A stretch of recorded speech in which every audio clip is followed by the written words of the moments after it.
Ouais, ouais. Ça marque, hein. Ah bah ça marque, mais d'ailleurs ça marque.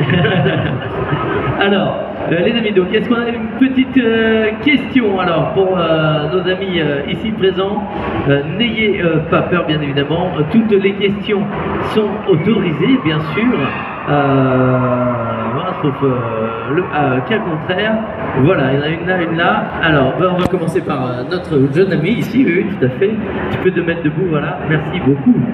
Bonjour, je voulais vous poser la question, est-ce qu'il vous arrive par exemple, de parler avec votre voix, la voix que vous utilisez quand vous faites du doublage, dans la vie de tous les jours? Genre à la boulangerie.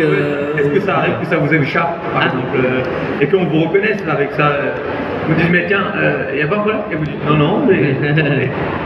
Alors, C'est bonne question, dans le quotidien. Oui, oui, mais c'est la voix qu'on prend pour le doublage, c'est notre voix. Hein. Ou alors, sauf quand on fait un dessin animé, si vous doublez un champignon, je veux parler comme ça, avec une voix de champignon, d'accord.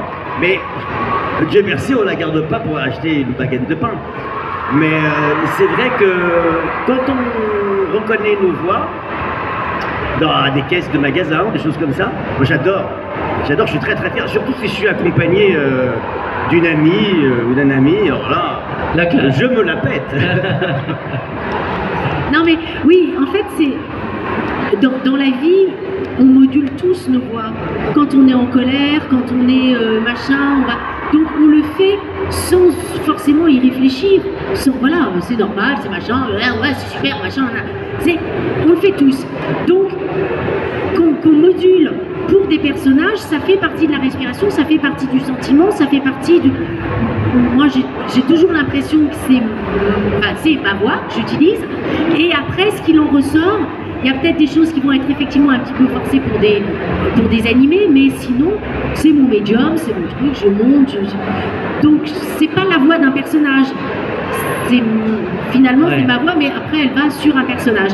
Moi ce qui est assez amusant, c'est que je donne des cours d'acting dans une école qui s'appelle Rubika, et la première fois que j'ai eu mes élèves, j'aurais dit bah voilà, moi je prête ma voix à des dessins animés, ils m'ont demandé lesquels, et je dis bah je sais pas, deviner, et dès que je fais ça ils ont fait ah Kirua, c'est le truc, voilà.